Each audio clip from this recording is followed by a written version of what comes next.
ഇന്ത്യയെ തകർക്കാൻ അത്യാധുനിക ആയുധങ്ങളുമായി വന്ന ഒരു അമേരിക്കൻ ചാരൻ ഇന്ന് തീഹാർ ജയിലിൽ കിടന്ന് അക്ഷരാർത്ഥത്തിൽ നിലവിളിക്കുകയാണ്. എനിക്ക് പറ്റില്ല സാറേ, എന്നെ എങ്ങനെയെങ്കിലും ഒന്ന് രക്ഷിക്കണമെന്ന് വിലപിച്ചുകൊണ്ട് അയാൾ ഡൽഹി കോടതിയുടെ കാല് പിടിക്കുന്ന കാഴ്ചയ്ക്കാണ് ഇപ്പോൾ രാജ്യം സാക്ഷ്യം വഹിക്കുന്നത്. AK-47 ഡ്രോണുകളും ഉപയോഗിച്ച് ഇന്ത്യക്കെതിരെ യുദ്ധം ചെയ്യാൻ വന്ന ഈ വിദേശ ഏജന്റ് ഇപ്പോൾ കോടതിയോട് ചോദിക്കുന്നത് എന്താണെന്നോ, എനിക്ക് തീഹാർ ജയിലിലെ പരിപ്പും ചപ്പാത്തിയും കഴിക്കാൻ വയ്യ, അതിനാൽ ജയിലിനുള്ളിൽ കോഴിയിറച്ചിയും ചെമ്മീനും പാചകം ചെയ്യാൻ എന്നെ അനുവദിക്കണം പ്ലീസ് എന്ന്.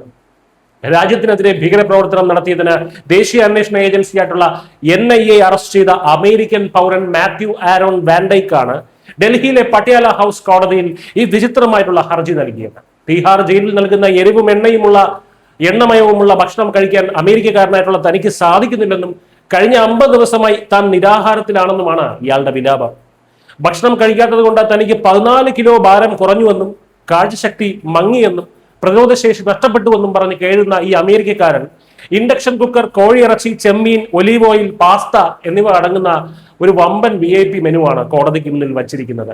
വെറുമൊരു സാധാരണക്കാരനല്ല ഈ നിലവിളിച്ചുകൊണ്ട് ഇപ്പോൾ കോടതിക്ക് മുന്നിൽ നിൽക്കുന്നത്.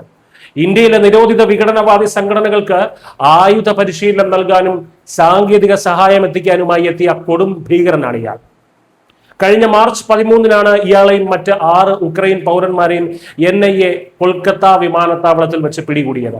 ടൂറിസ്റ്റ് വിസയിൽ ഇന്ത്യയിലെത്തിയ 14 ഉക്രൈൻ പൗരന്മാരടങ്ങുന്ന വലിയൊരു സംഘം ഗുവാഹത്തി വഴി മിസോറാമിലേക്കും അവിടെ നിന്ന് അനുമതിയില്ലാതെ മ്യാൻമറിലേക്കും കടന്ന് സായുധ ഗ്രൂപ്പുകൾക്ക് ഡ്രോൺ യുദ്ധമുറകളിൽ പരിശീലനം നൽകിയെന്നാണ് അന്വേഷണ സംഘം കണ്ടെത്തിയിരിക്കുന്നത്.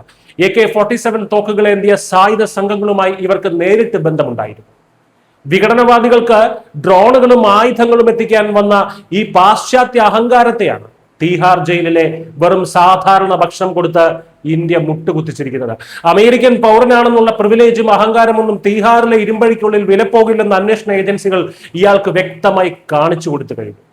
ഇന്ത്യയെ തകർക്കാൻ വരുന്ന ലോകത്തെ വമ്പൻ ചാരന്മാരെ പോലും ഇന്ത്യൻ നിയമ സംവിധാനങ്ങൾ എങ്ങനെയാണ് മാനസികമായി തകർത്ത് തരിപ്പണമാക്കുന്നത് എന്നതിന്റെ ഏറ്റവും വലിയ ഉദാഹരണം കൂടിയാണത്.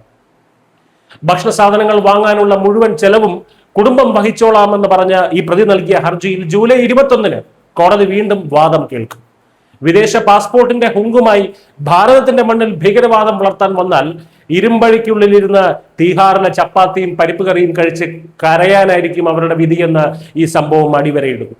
നിയമത്തിന് മുന്നിൽ പത്രാസുള്ള അമേരിക്കൻ ചാരനാണെങ്കിലും സാധാരണ കുറ്റവാളിയാണെങ്കിലും ഇന്ത്യക്ക് ഒരുപോലെയാണെന്ന് തെളിയിക്കുകയാണ് നമ്മുടെ കർശനമായിട്ടുള്ള നിയമ സംവിധാനങ്ങൾ. News desk.